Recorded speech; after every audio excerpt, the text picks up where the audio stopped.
Hi guys, Samantha from Jessama Tutorials here, and today I'm going to show you how to create a cute pair of earrings using ceramic metallics and liquid clay.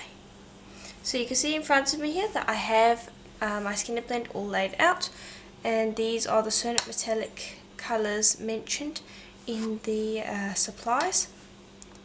You can use any metallic colours you want for this, but I really like the ceramic metallics because they have a really nice high mica content, so they make great mica shifts.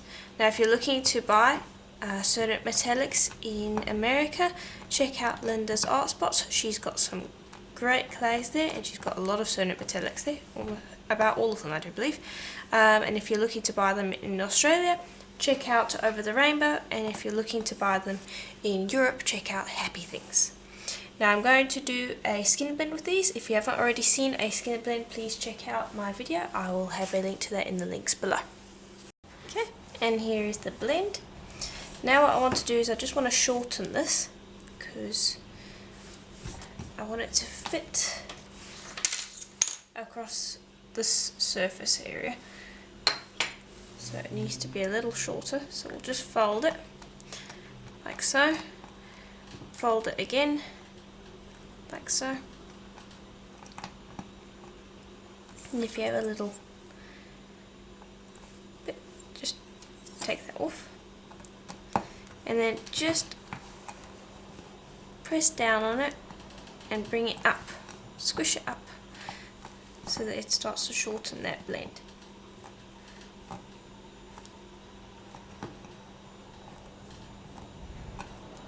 Like so. Okay, and let's see. Okay, then I'll roll that back through my machine. And then you might need to roll it through a few times just to get it back into a nice clean blend.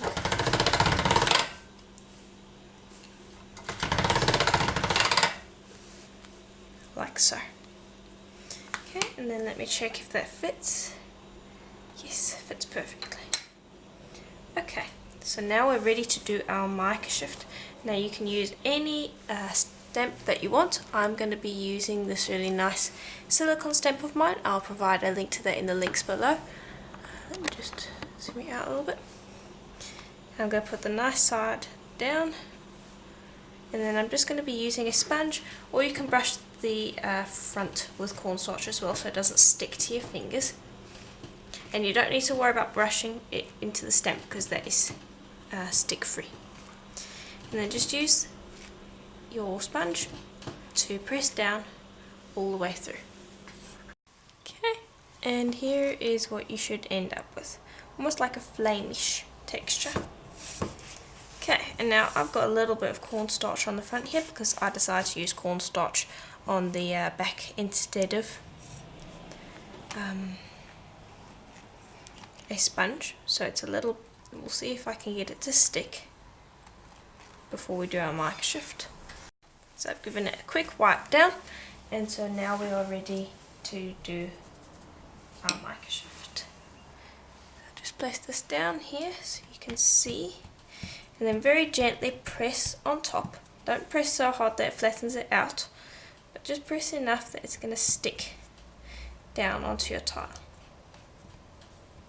Okay, and it should not move around. Right, then I'm just going to trim away our excess.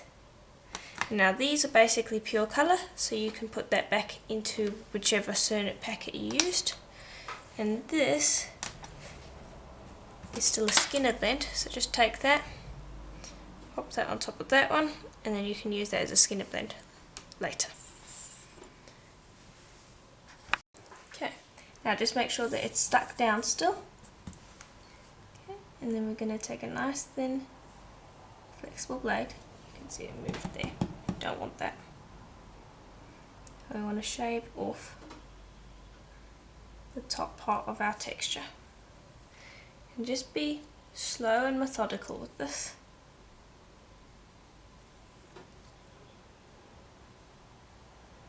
And I'll do my entire piece here until I've got all these bits shaved off. And here is how it looks. So you can see we've still got some raised areas. So what we're going to do is place that down on the tile, take a piece of paper, plain printing paper, and just burnish. And what this is going to do is it's going to smooth out that mica shift, get rid of any dips and valleys that you have, and just flatten it out. But retain the mica shift and keep the image in proportion. Whereas if you put it through your plaster machine now, it would distort the image. So this might take a little bit of time, multiple tries as well. But I think that we've got it right, and you can see we've missed a few areas, but you can see how that pattern is starting to come out. And I'm going for kind of a flame-like pattern. So I'm just going to spend a little bit of time flattening that out.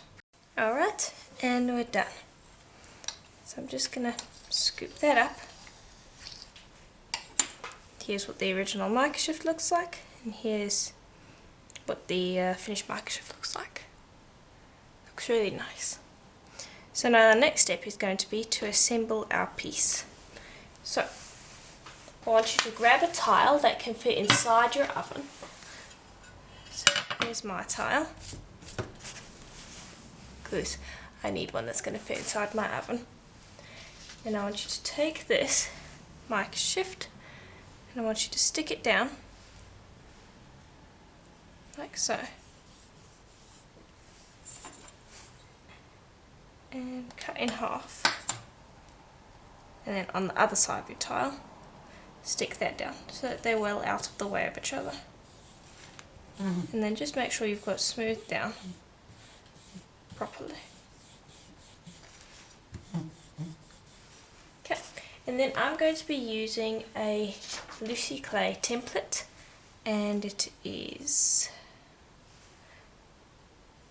the number 9 one, I do believe. Anyway, this is the template I'm using. Let me just zoom you out, you're a little bit too far in. Okay, what we're going to start with is by taking our template, choosing the best spot, stick your template down, grab a craft knife, trim around the outside like so.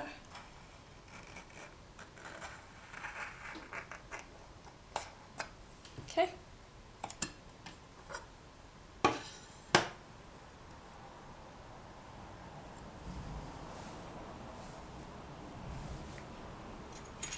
Then grab another small-ish one, and now this is the tricky bit. You need to fit this into the middle. And so something that might make this easier is if we brushed cornstarch over the top of this. Okay, so I've just got a bit of cornstarch here.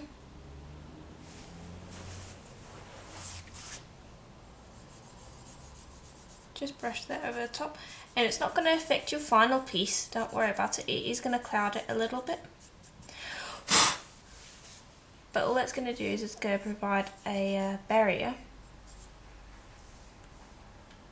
so we can figure out where this needs to go without it sliding around all over the place. And in the meantime, while I'm waiting, I'm just going to gently smooth these edges too, and then I'm going to spend a little bit of time getting this right in the center. Okay, then press down and hold it while you're doing this, especially now that we've got cornstarch.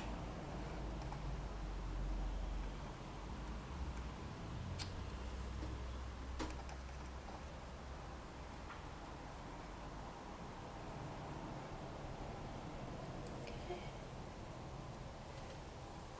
Then I'm going to just rotate this. Press down again.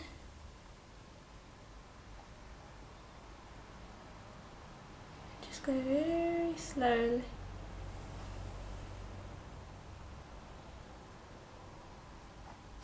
Okay. Pick that up. I'm just going to pick this up as well, out of the way.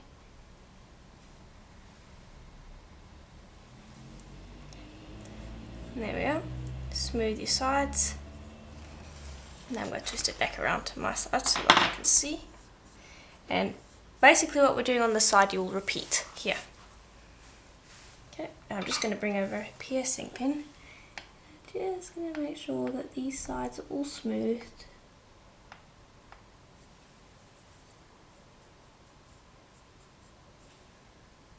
Before we get to the next step.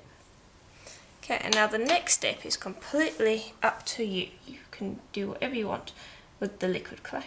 So I want to be using just plain black liquid clay in here, and I'm going to be using Kato liquid clay.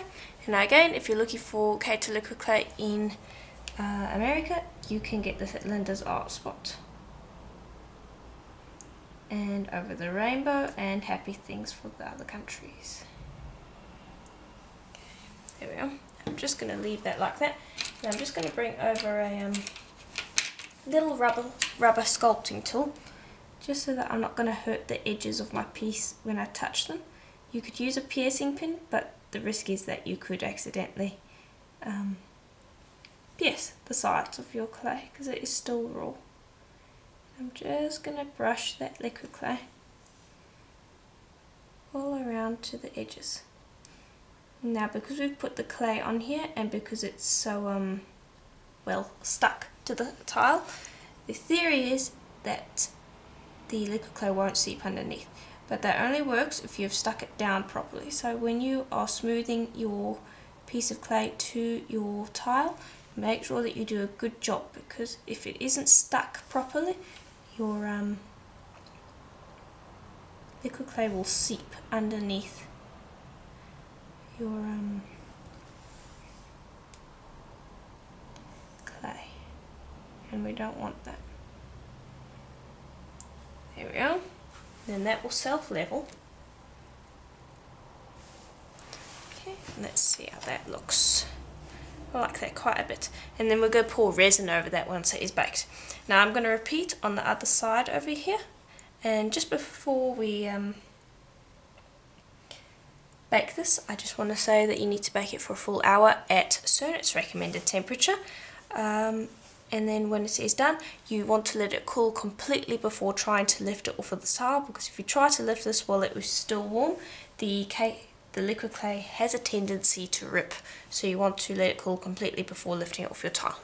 So I'll repeat on this side and then I'll bake it. Okay, and so here they are now that I have lifted them off the tile. You can see they look quite nice. Now, don't worry about any slight bubbles that you have in here. We are going to be putting resin on here, and the resin is going to smooth out any bubbles that we might have. We do need to do some sanding, but first what we want to do is we want to take care of the backs. Now you can leave them the way they are if you want. You might need a little bit of sanding if it's seeped under, just a touch. But I want to have a plain black back. So I'm going to bring over our tile again. And it's just got a little bit of liquid clay left over from last time, so I'll just quickly use my blade to get rid of that. Okay, and we're just going to place this down like so, and we're going to take some black liquid clay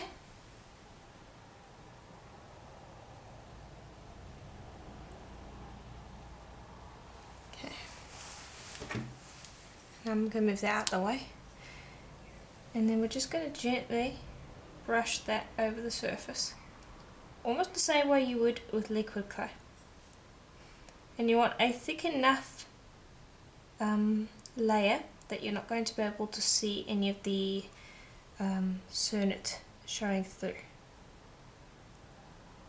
and I'm just brushing it basically to the edge, and then I'll use my finger in a moment to brush it right up to the edge. But for now I'm just being a little careful with that brush. And you just want to brush the entire thing and then just smooth with your finger like so. And then just cover the whole thing. Okay, and that's what you want it to look like. And I will repeat with the other one, and then I will bake that for another hour at Primo's recommended temperature. Then we can do the finishing touches and create them into earrings. Okay, and here they are. So now the backs will be nice and tidy, as you can see. Okay, So now I want to just quickly sand these fronts, and now because the backs have liquid clay, it actually makes sanding a lot easier, because all you have to do is you have to just gently stick that down, and now it sits quite firmly. And I'm just using a 400 grit sandpaper here, and I'm being careful to only sand these outside areas, because I don't really want to sand the black liquid clay. There's no need to. Okay, so you can see that that's made that a little bit matte, which is fine. Then just give each side a gentle sand. And now, because the clay that we've used here in the original mica shift, the mica shift ended up being maybe around 1 millimeter thick, the actual sheet of clay. So it's quite thin, and so it will be fairly flexible. So if your clay is also flexible, don't worry about it, it means that you've baked it correctly. If it is not flexible and it's kind of snapping or brittle, then you need to just bake it more. Okay, so that was a 400, now I'm going to go up to a 600 and steadily through my grits until I've got to an 8000, so that we have a nice clean mica shift. And then you could leave it like that. You could absolutely leave it like that. There's no reason to put resin on, but because of the mica shift, I'm now going up to an 800. Because of the mica shift, I just find that putting resin on looks nice. And actually I think I'm just going to stop at this 800 because we've got a pretty clear image. Anything more is just going to be to buff it up, and the resin will do a pretty good job of it. So that's that one. Now I'm just going to clean this one up quickly. Okay, so I've given them a good sand. There you go. Just, you went out of focus there. Now I'm just going to take some isopropyl alcohol, and any strength is fine. You can see there what it's going to look like once you put the resin on. And I'm just going to take this, and I'm just going to give the whole thing a wipe, just because I want to clean away any stray metallic particles that might be on here, or oil left by the liquid clay, because that also happens. So give your back a good clean as well. And I will repeat with the other one, because we're going to be putting resin on, and so first off we want it to be as clean as possible, and also oils and things like that can cause issues with resin, so you just want to make sure that the whole thing's clean. And then make sure that it's dry before you put the resin on. Okay, now bring over a little resin mat, and I'm using this silicone one. And that's going to mean if we get any drips, it's not going to sit on a tile and get stuck. The silicone repels the resin, and so the resin's going to be easily unstuck. Then I'm going to be using Elisa Pavelka's Magic Gloss. You can use ice resin as well, but I like the Magic Gloss because it's quicker. I have an impatience issue, and well, Magic Gloss is available to me, so I'm going to be using that because, well, I don't want to have to wait 24 hours for this to cure. But if you can't get the Magic Gloss, feel free to use the ice resin or any other two-pot resin that you can get hold of, because they work just as well.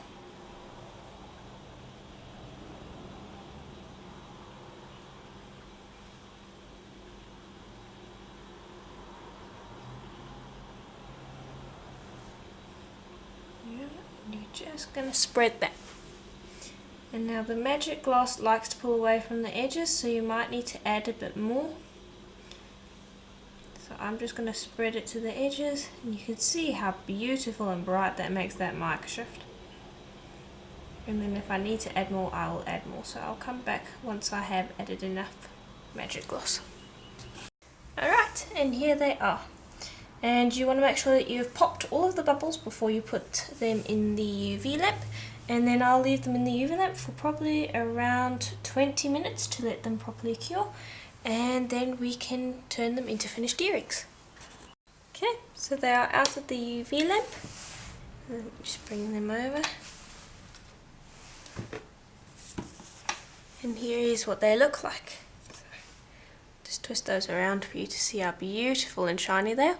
Now the backs could do with a bit of UV resin as well. So I'm just going to place them back on that UV resin mat, or just resin mat in general. Just going to place them back face down on the resin mat. And I'm going to be using this UV resin, which isn't a doming UV resin. It's just almost like a really shiny nail polish, but it's not nail polish, it's compatible with the polymer clay, so you don't have to worry about that. There we go, I'll just run a bit on here.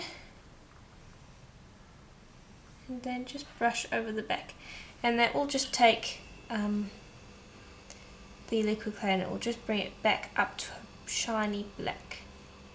And that doesn't need to sit in the UV lamp for 20 minutes. It can just go in for about 10 minutes. But then with this resin you need to be careful with it because it does need about an hour to air dry as well before you can be fussing with it.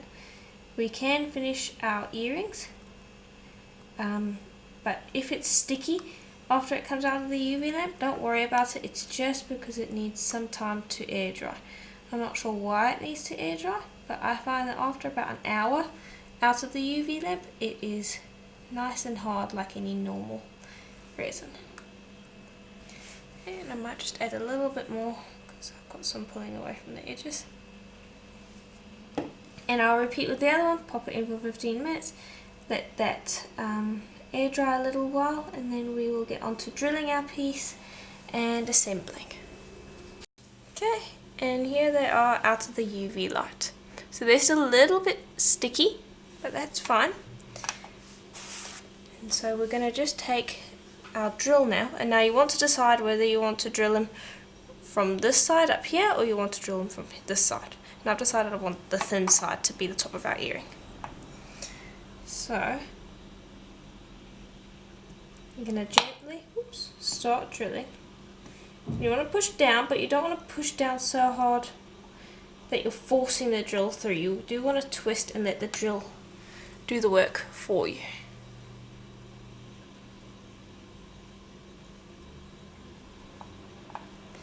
And I'll just carry on going until I go straight through. And there we are. That's what they should look like. A nice clean hole. Okay, so I'm just going to pop those up to the side and I'm going to grab my jump rings. And I'm going to be using some nice copper jump rings today. I've got these cute twisted ones. And 2 ear wires. Okay, and that's all you should need. So now we're just going to open up our jump rings. And because these are nice and thin, they should go through pretty easily. There we go. And then we will fit that on.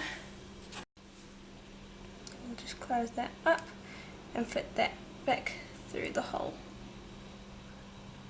And there's one earring.